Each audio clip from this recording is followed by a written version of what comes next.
So then, I asked earlier about how you sort of take care of yourself, and you mentioned your work takes you away from your family in a way that kind of gives you reprieve and also gives you an opportunity to like miss them and come back. Um, how do you take care of your relationship? Like, you guys obviously succeeded enough to kick out another baby, right? So Lauren didn't hate you after your first child. I don't know about that. The relationship definitely was really tough. I think the first year after a baby, Yeah. first year, really hard, really, really hard because the lack of sleep and everything. I mean, you're just miserable, but miserable. The sleep thing, I listen to all these sleep experts now and all these podcasts, and you just hear like, you need to get 9 hours. And I'm like, okay, so what happens on 3? Like, so 3 were just like crackheads, right?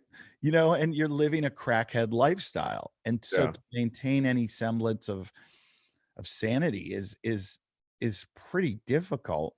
But it I feel like it got better as the year, like each year it got better and better and better.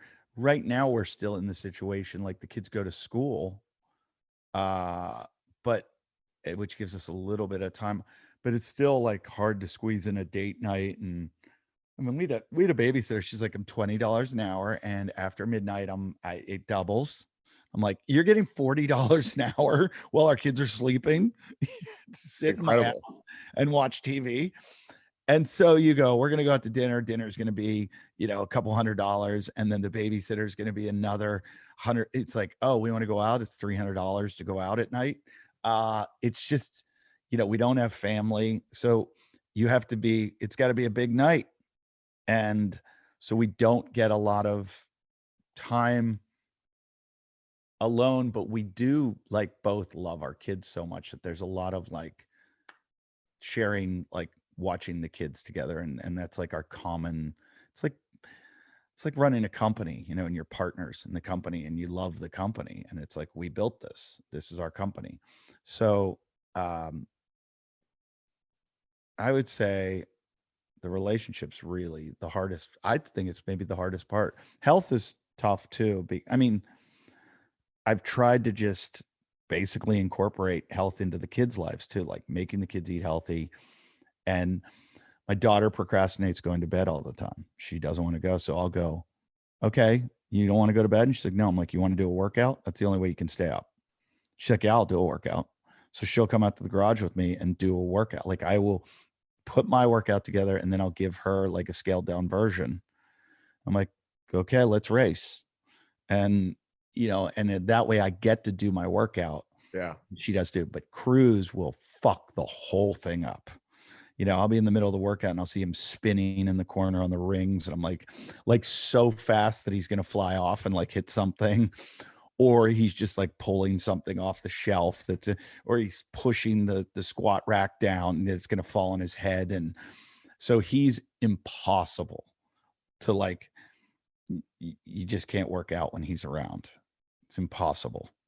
I was going to ask how you share your preference, like not preferences, but your hobbies, with your kids. Like, how do you share your hobbies with your kids? That sounds like a good solution of like, oh, health and fitness and activity, being active, having these outdoor experiences as part of your life. So like you just kind of include them into it. So first thing I did, I got one of those backpacks that you put the kid in. And with Izzy, I just started doing lots of hikes with her on the back. And a lot of times I'd get to like the top of the mountain, I'd turn around and she's asleep, but she was there for a lot of it and didn't complain. It was pretty good. And at a certain point she wants out and she starts walking the trails with me.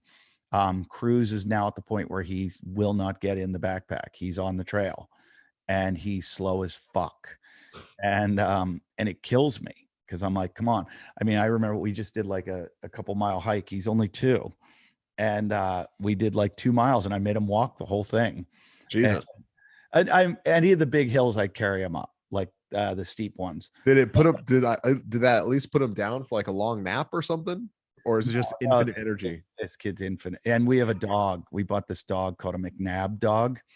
Google it. On the Wikipedia page, it says these dogs, they've hooked them up to pedometers, and when they herd cattle, and they're known to do 100 miles in a day.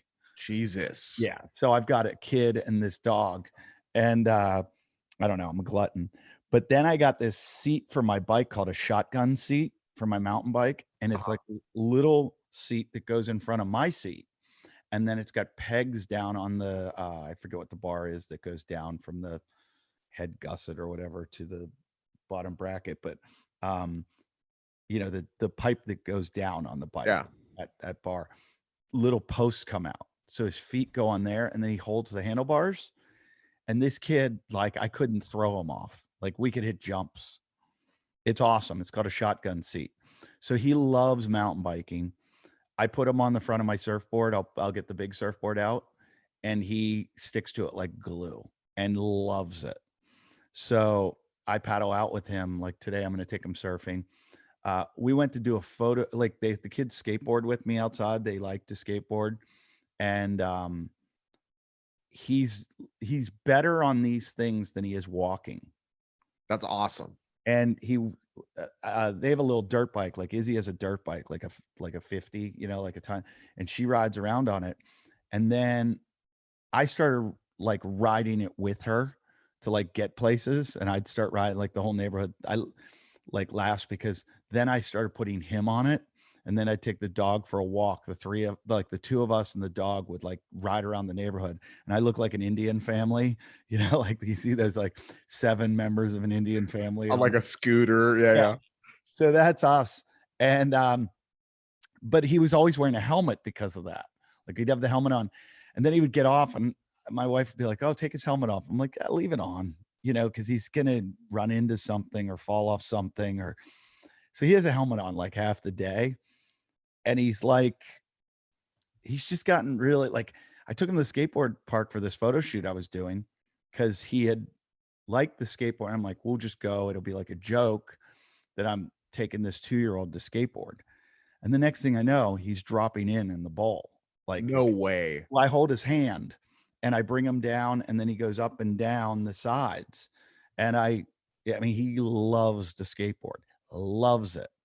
And ski, ski, ski, you know, and he comes out and points in the garage, and I got to go get in the car and take him down to the skate park. And so they've taken up all these, like, it's honestly like I find if they're not doing these activities, they're a pain in the ass. So it makes me have to go do them, and I get exhausted doing them, but I'm like, all right, I'm probably like getting a bit of a workout running up and down a half pipe. Yeah, that'll do it. Yeah. That'll do it. And surfing with kids, it's the most sore I ever get, like afterward, because you're like, I'm picking them up, I'm pulling them out of the water, I'm paddling with them, and it's really fun. And I'm hoping that I give them all these like skills at a young age that they just can then.